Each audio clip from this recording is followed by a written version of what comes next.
February 44, yeah. Uh-huh. And we landed in Liverpool.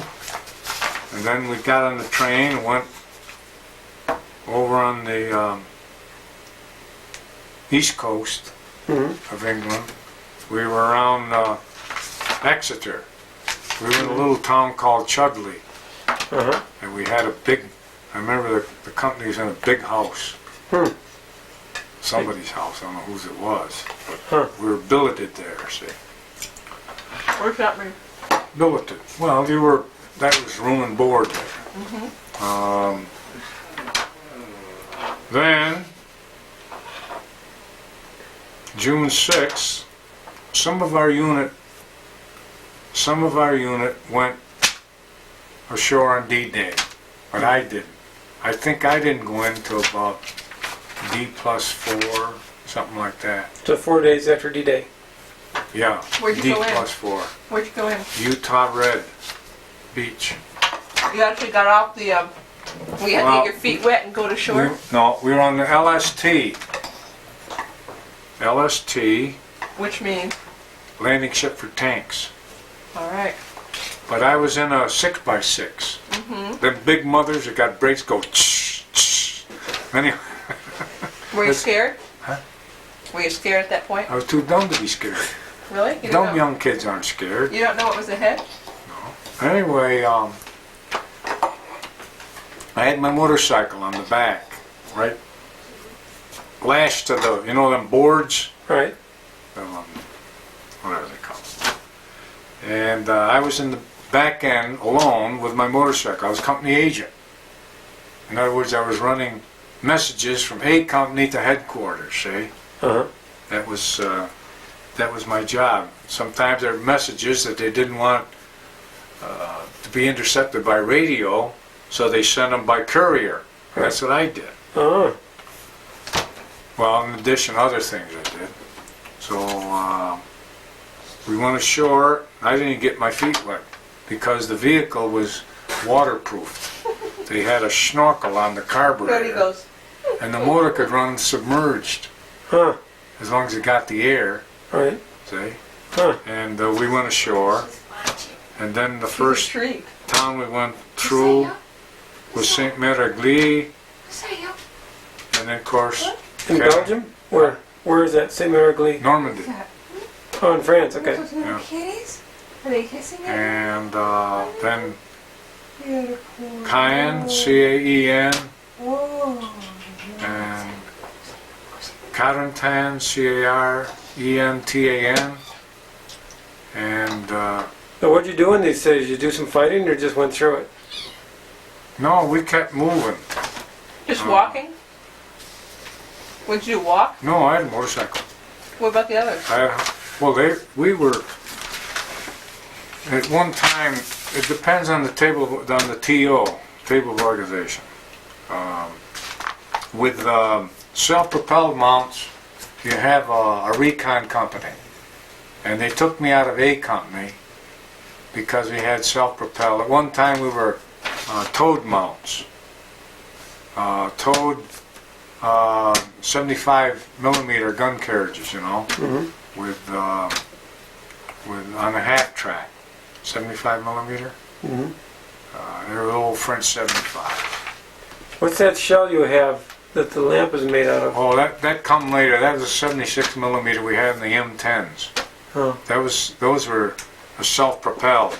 They were like a tank, but they weren't built as heavy. And they were, if I remember that there was no, you couldn't button up like a tank. It was turret was open at the top, if I remember right. And that had a 50 caliber mount, ring mount in the top. And I remember I had a 76 millimeter, and then there was a 30 caliber Browning mount alongside it, air-cooled. How can you remember all these details from 45, 46 years ago? I was also company armorer at one time too. What did that entail? Well, taking care of the weapons. I had 16 weeks of gun school. Where did that? Fort Benning? Fort Benning? No, that was in Texas. Oh, outside Temple, okay. 16 weeks I went to gun school. every day, just like going to, regular classes. And I still got the certificate somewhere. Oh my gosh. Let me photocopy it. You're getting I really can send this mischievous. stuff out. Turned it right up. So anyway, where are we now? We're D-Day +4 and you're going through some French towns and what? Yeah, well, then we were in the Filet Gap, Falaise, in France there. You can probably look it up on the map. The Battle of St. Lo, Mm-hmm. St. Lo, where American bombers dropped a few bombs short on us. Is that friendly fire? Yeah, friendly fire. Our own troops trying to kill us, that's friendly fire. That happens today too. Oh yeah, sure. So anyway, what happened? Well, then we kept it going. And we were running back and forth. We were attached to, we landed with the Ivy, the 4th Division, the 4th Infantry Division in Normandy. And we were, I think, 12th Corps. We were attached to 12th Corps for a while. And we were Patton's 3rd Army. We attached to the Patton's 3rd Army. We were attached to 1st Army. We were attached to 9th Army. Mm-hmm. During the winter line, we were attached to the 9th Division. And I remember a little town called Herfen, Hofen. In what Yeah. country? We were in Germany then. Mm-hmm. And I can remember we were in an orphanage, but of course it was empty. And that's when we went back Yeah, to if she Toad wants to watch. Mountains He's at the door. with a half track. Mm-hmm. And I remember laying down indirect fire on the Rhineland, 24-hour barrage, 24 hours around the clock it kept up. Just as fast as that thing would go, we'd shove a shell in there and indirect fire. What'd you do? We couldn't see. I was a gunner, What does that mean? I pulled the trigger. With your own gun? Well, no, there was a crew, gun crew. There was a sergeant, Oh, on a big gun? You mean talking about those big guns? toad mount, one you that? pull behind a half track, Oh, 75 millimeter. and you pulled the trigger? Yeah. Just a lanyard, just say fire, and you pull that and it recoiled and off it went. Of course, I forget now, one of the crew would set the timing on the nose of the shell, of the casing. Casings are that long. Well, the whole shell was about that long. And you could set it on, this was high explosive, shrapnel. When it lands, when it hits, you can have super quick.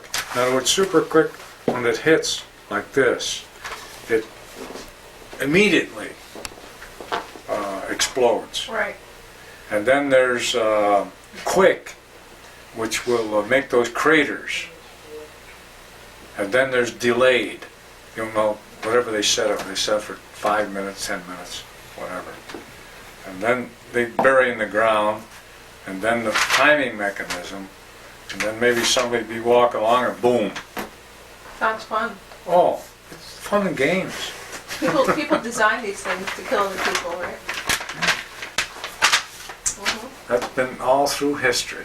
I wonder. And it's not gonna change. Okay, I'll You don't touch have to on be that. part of it. Hopefully in 50 years when I show this to your great-grandchildren, war will be obsolete.